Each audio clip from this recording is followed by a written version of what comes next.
Augusto, tem muita coisa acontecendo, né? Lá no Brasil a gente tá tendo essa tragédia aí do Rio Grande do Sul. Sim. E eu queria começar com um assunto que não é fácil. Ó. Eu já vou perguntar, porque as pessoas, eu acho que muita gente se perguntando onde tá Deus quando acontece uma tragédia dessa. Claro, o pessoal no desespero, falando, pô, como Deus permite? Eu acho que é uma questão que várias vezes já abordaram você sobre isso, né? Já falaram sobre isso. Olha, não deve ser uma resposta fácil também. Não é. Em primeiro lugar, qualquer resposta que a gente vai dar, a gente tem que evitar tripudiar do sofrimento alheio. Sim. A gente tem que respeitar, chorar. A Bíblia diz isso, que a gente tem que chorar com os que choram. E há motivo para lágrimas. Quando a gente vê os quadros de destruição, de sofrimento, de perda, não só de material, mas de vidas também, tudo que aconteceu, o coração da gente tem que ter essa reação de contrição, de tristeza e de empatia. Por outro lado, a gente não pode deixar esse sentimento, que é um sentimento correto, nos levar a deixar de perceber a realidade por detrás desse tipo de tragédia. A Bíblia nos diz que quando o primeiro casal desobedeceu a Deus, permitiu que o mal entrasse no mundo. E com o mal, aquilo que lá está em Gênesis capítulo 3:15, que Deus amaldiçoou a terra por causa de Adão. Maldita é a terra por tua causa. E Deus tinha avisado, no dia que você me desobedecer, a morte vai entrar. Então, a partir daquele momento, esse é um entendimento bíblico que nós trazemos para o assunto. Antes disso não havia morte e não havia sofrimento. Nada. Depois, a terra foi amaldiçoada e ela foi castigada por conta de Adão, que era o representante de Deus na terra.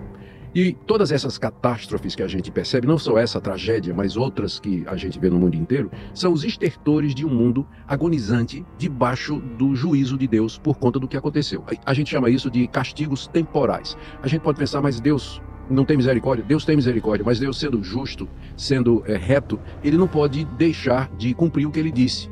No dia que você pecar, você vai morrer e a maldição vai entrar na terra. Isso foi dito a Adão. E o que a gente vê é exatamente isso aí. São as dores de parto de um mundo que está prestes a produzir uma nova realidade com a vinda de Jesus, que, depois de ter feito o que ele fez na cruz pelos nossos pecados, ele virá para transformar esse mundo num mundo novo. Então, onde não vai ter nada disso. Então, ao mesmo tempo que a gente vê e fica triste com tudo isso. Tem uma revolta, não tem como não ter revolta. Mas essa revolta, ela não pode ser contra Deus, porque não existe ninguém. Porque o pessoal diz assim, por que Deus permite tanta gente inocente sofrendo? A verdade é que não tem inocente diante de Deus. Não tem inocente. A raça humana toda é pecadora diante de Deus. Então, se Deus decidisse hoje exterminar numa catástrofe mundial a raça humana toda, ele estaria sendo justo. Ele não estaria sendo injusto, mas ele estaria sendo justo. A misericórdia dele é que impede que seja pior, Rogério, que seja pior do que isso aí. Então, são esses sentimentos que a gente precisa ter. E tem mais uma coisa que eu vou dizer depois de você falar, que eu sei que você ia... A minha dúvida era isso, quando teve essa queda de Adão e Eva, se já estava programado a nossa remissão com o Cordeiro, que seria Jesus na cruz. Desde a queda já existia um plano de redenção ou não? Sim. Deus na eternidade planejou tudo o que acontece.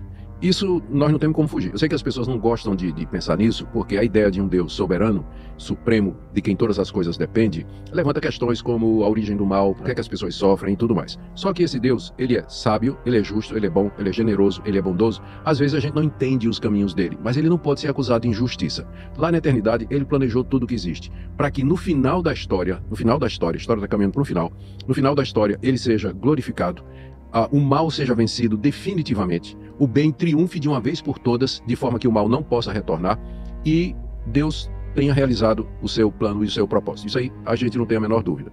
Tragédias, não somente nacionais, mas individuais, elas acontecem como resultado desses castigos temporais que nos acometem, em contraste com, ainda tem mais, né? Os castigos eternos que vêm depois da morte. Entendi. Depois da morte. Então isso são penas temporais. Agora, eu preciso, se a gente tem um tempinho ainda para ficar nesse tópico, eu queria dizer uma coisa muito importante. Uma vez chegaram para Jesus e disseram, mestre, tinha uma torre aqui e ela caiu, a chamada Torre de Siloé. Sim.